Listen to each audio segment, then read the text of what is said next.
Do you want to deschool your homeschool? If you do, join the Deschool Your Homeschool Challenge. This is a 5-day homeschool challenge. I will be dropping some information and ideas in your inbox each day for 5 days that will help you get out of a schooled mindset.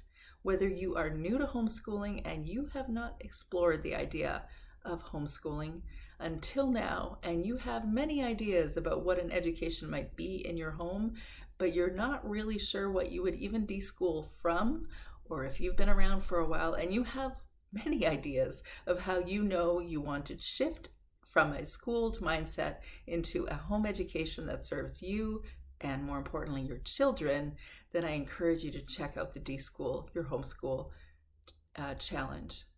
It's if you want to practically release your mindset from ideas that are interfering with your homeschool satisfaction. So what would you want to deschool from?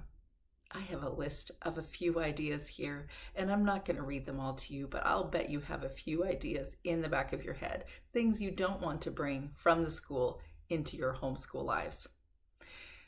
Assuming that kids always need to be busy or kept busy, that they shouldn't feel bored. We assume kids need to be in a particular grade, with a textbook, with grades, with a teacher, with same-aged peers. We assume kids typically are at the same developmental level to be receiving information or to be learning new things. We assume kids will be interested in things that we're interested in, or maybe if we could share it with one 8-year-old, shouldn't the other 8-year-old also be able to do it? We assume that there's only certain times of the day that kids can learn, or we assume that the most important people in our children's lives are his or her peers. Maybe we assume that children wouldn't know how they should be educated, or maybe they should have a teacher, and maybe even a certified teacher. Can they have a mom as a teacher? Should she be separate as a teacher and a mother, or can she be a mother teacher? We assume that imparting anything is good for them, but is that the way we should approach our home schools? Imagine if your schedule could be defined by your family's rhythms.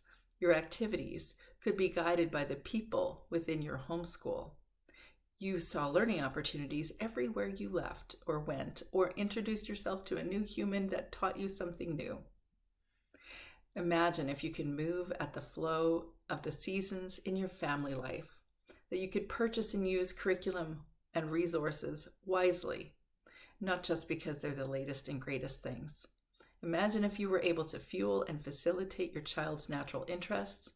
You could enable a learning process that was useful to the specific child in front of you, not the ideal average homeschool child. Imagine if you were clear on the answer to what is an education anyways, or that you could see the connection between curiosity, play, and a real education. And you can understand that all of life was a learning journey, and we're all on it all the time, and we only need to be clear on what our kids need today, and also how to get out of their way so they can learn. Imagine if those things could be yours. If you're interested in deschooling your homeschool, check out the 5-day Deschool Your Homeschool checklist.